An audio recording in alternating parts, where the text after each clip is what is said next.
তিন ভাই। বড় ভাই ছোট দুই ভাইকে বলতেছে, দেখো মেজো ভাই ছোট ভাই, আমরা আমাদের আব্বা আম্মাকে চলো ভাগ করে খাওয়াই। আমি 10 দিন, তুমি 10 দিন, মেজো ভাই তুমি 10 দিন, ছোট ভাই তুমি আরো 10 দিন। মেজো ভাই বলতেছে বড় ভাইকে, বড় ভাই আমি আপনার সাথে একমত নই, আপনি 1 মাস, আমি 1 মাস, ছোট ভাই 1 মাস, এরকম ভাগাভাগি করি।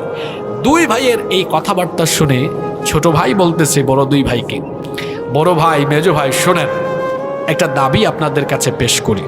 তো বড় দুই ভাই বলতেছে করো।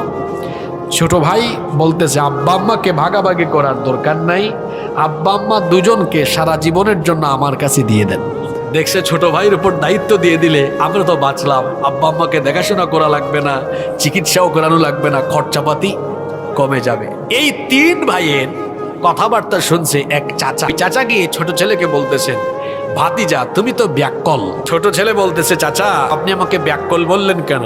কয় তোমাকে ব্যাককল বলবো না, তোমরা 3 ভাই যদি ভাগাভাগি করে দায়িত্ব নিতা 3 জনের খরচ হইতো, তুমি যে একা দায়িত্ব নিলা, এখন তোমার 2 ভাই তো বেঁচে গেল, সেই ভালো, তাদের টাকা পয়সা খরচ কম হবে, আর তোমার উপর দায়িত্ব বেশি আসলো, তোমার তো খরচ বেশি হবে, এজন্য তোমাকে ব্যাককল বললাম। এই ছেলে বলতেছে, চাচা আপনি তো আমার বাপের বয়সী মানুষ, আপনি রাগ করেন না, আপনিও ব্যাককল, আমার 2 ভাই তারাও ব্যাককল, আমি ওদের মতো নির্বোধ নই, বোকাশোকা নই, আমি বুঝে শুনেই সিদ্ধান্ত নিয়েছি। আমি যখন ছোট ছিলাম আমার আব্বা আম্মা আমাকে ভাগ করে নাই, আমার বাবা মা আমাকে স্নেহ মমতা ভালোবাসা দিয়ে প্রতিপালন করেছে, এত স্যাক্রিফাইস, এত ত্যাগ।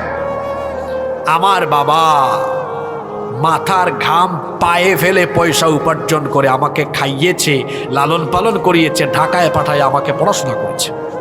আর আমার মা 10 মাস কলিজা ছেঁড়া বেদনা সহ্য করে আমাকে গর্ভধারণ করেছে।